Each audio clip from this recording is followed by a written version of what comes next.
आज हम लोग ध्यान समझना कि हम लोग कर क्या रहे हैं। हम लोग पिछले क्लास में बायोलॉजी क्लास 9 का चैप्टर 1 खत्म किए थे, जिसका नाम था कोशिका। कोशिका जीवन की आधारभूत और क्रियात्मक इकाई। देखो हम बताए थे कि मेरा बॉडी बना है, ये शरीर है, ये पूरा शरीर बना है, ये बहुत सारे अंग से मिलके बना है। बना है कि नहीं? इसमें एक अंग हाथ है, एक मुंह है, एक कान है, एक नाक है, एक होठ है, पैर है, इट से है क्या नहीं? है या नहीं?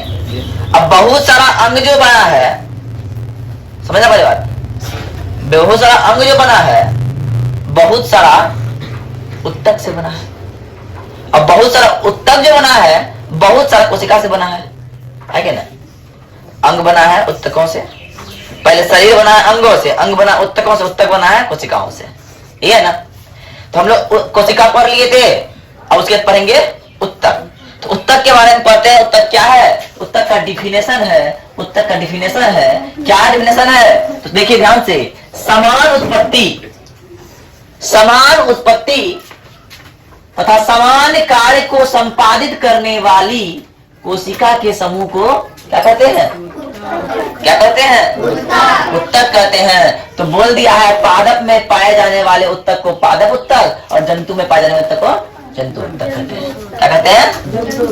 और आज जो हम यहाँ पढ़ रहे हैं, जो ये पूरा फिगर ड्रॉ किया हुआ है, वो पादप उत्तक के बारे में है। तो पादप उत्तक विभाजन किए, तो ध्यान समझिएगा, पादप उत्तक दो प्रकार के होते हैं। कितने प्रकार के?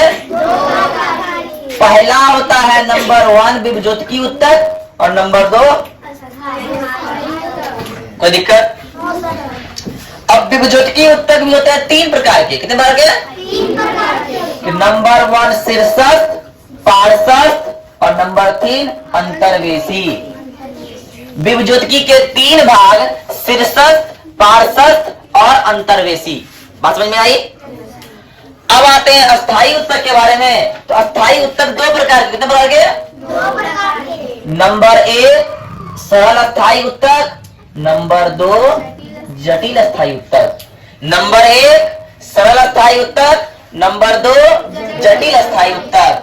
अब आते हैं, जब सरल और जटिल हो गया तो सरल उत्तक की बात करते हैं। सरल उत्तक भी 3 प्रकार के होते हैं। कितने प्रकार के? 3 प्रकार के। पहला होता है मृदु उत्तक, दूसरा होता है स्थूल कोण उत्तक, तीसरा होता है दृढ़ कोण उत्तक।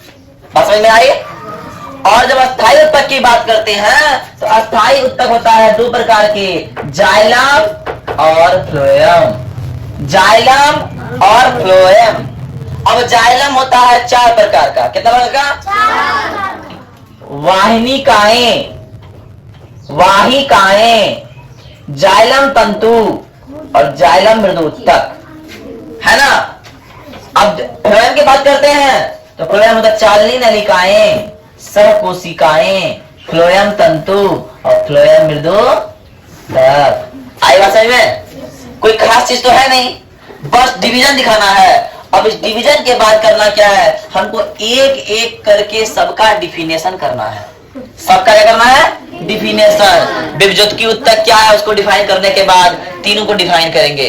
अस्थायी उत्तक क्या है उसका दोनों डिफाइन करेंगे। उसको डिफाइन करने के बाद इसका तीनों डिफाइन करेंगे। उसके बाद इसका दोनों डिफाइन करेंगे। इसका चारों करेंगे, फिर इसका चारों करेंगे। कितना चीज है देखो, 1 2 3 4 5 6 7 8 9 10 11 12 13 14 15 16 20 टॉपिक है। 20 टॉपिक पढ़ेंगे हम लोग इसमें पादप उत्तक में खाली। ठीक है? उसके बाद आएंगे जंतु उत्तक। तो पादप उत्तक जंतु उत्तक पढ़ेंगे, चैप्टर हो जाएगा खत्म। इतना पढ़ना है पादप उत्तक, उसके बाद इतना पढ़ना जंतु उत्तक, चैप्टर खत्म हो जाएगा। है क्या ना?